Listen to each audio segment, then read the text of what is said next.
in America, we have an uphill battle when it comes to men because we are living in a country today where we have a lack and an epidemic of fathering. But as we talk about this today, I'm going to begin talking to the men. And here's why. It's because I want women to understand the culture that we live in right now and the product of our culture for the last 40 years. And I can say that because I'm over 40 years old.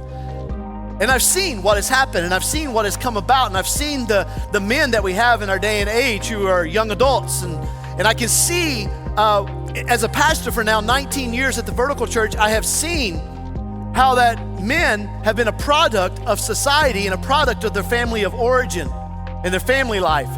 And we've had some consequences that have come about in our life. And I gotta say this right up front, that ladies, I know you have too, okay? And I know that you've come from families of origin where things weren't perfect and things weren't great, and there's been some consequences of that in our society as well. But here's what I want you to know. In America, we have an uphill battle when it comes to men because we are living in a country today where we have a lack and an epidemic of fathering.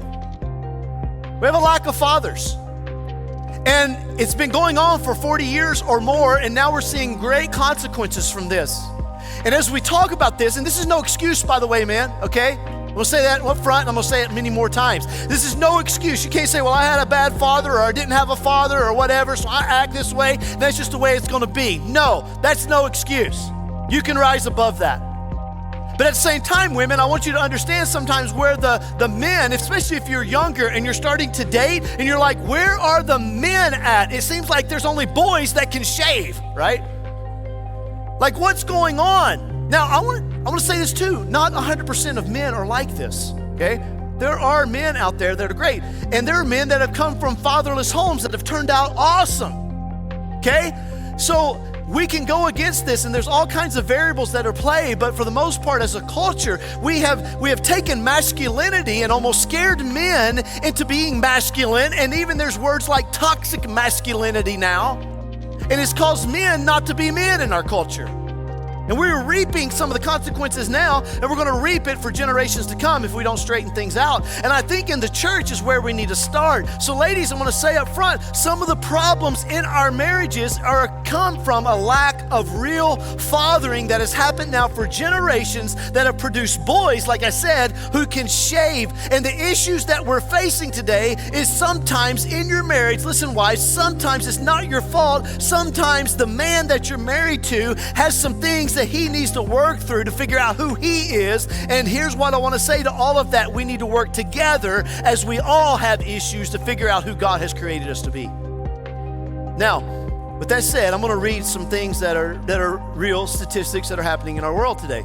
Number one, right now, 7 million men ages 25 to 54 are not in the labor force, not in it, and not seeking a job. 7 million men. That's the highest percentage of men who have exited the workforce in America ever with no intent of returning. So we got a lot of men that are sitting at home. I don't know what you're doing, but you ain't working. And it's a problem. The highest percentage of men, 18 to 34, still living with their parents in the history of America, and they have not left home. Now, I know inflation's high. I know there's some, and here's what I want to say. On the front end of that, maybe there's some 18 to 22-year-olds that maybe you just can't right now, and I get that. But there's a time and there's a place. This says 18 to 34. 34! 34! All right.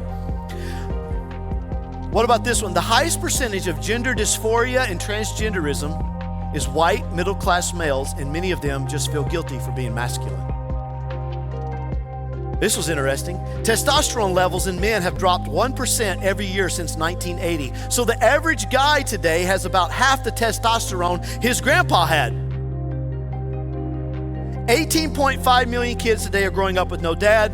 25% of kids will never had a father figure in their home. 27% of men 17 to 24 are too obese to qualify for the military. So if we had a real war break out, which might come one day, and the draft was enlisted, we'd have a problem. 63% of young men are single. not in a dating or romantic relationship or marital relationship, and don't plan on being in one, 63%. Only 34% of women are single. Interesting. Right now in our country, it seems that young men are good at addiction and suicide. Addiction levels are off the charts with porn, video games, food, drugs, social media, alcohol, and unfortunately, the average man today is 4 times more likely to kill himself than a female. So we have an epidemic, men. And I say all that and I get on you because some of you are like, why are you on this again? Like it's 2 weeks in a row, because God has called us as men to lead.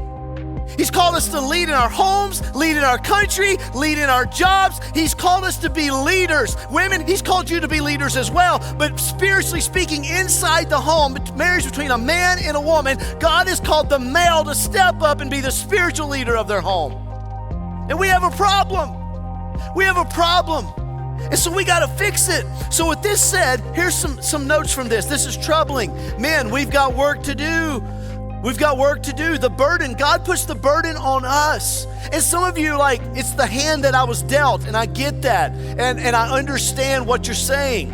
And I get that. And some of you are young, you're like, whoa, what am I going to do? I'm going to be a loser the rest of my life. No. You don't have to be. You don't have to be a statistic. That's my point today. Like if you're young right now and you're like, I don't have a father, I don't have a father figure, my father left, he's a loser, he never was around, he died young, whatever it is, here's what I want to say is that you can rise above the statistics if you trust in Jesus and follow His word and be a disciple of His.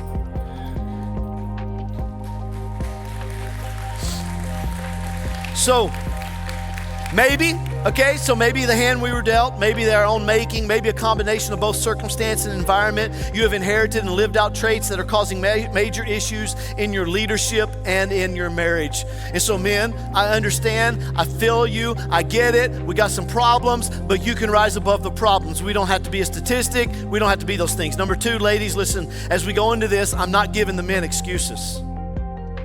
This is not, well, you didn't have a father, so you get a pass, you can be a jerk. No, this is let's wake up, rise above what's happened, trust in Jesus as our perfect Father, and be like Him. And at the same time, you as a wife, listen, commit to the art of understanding your husband.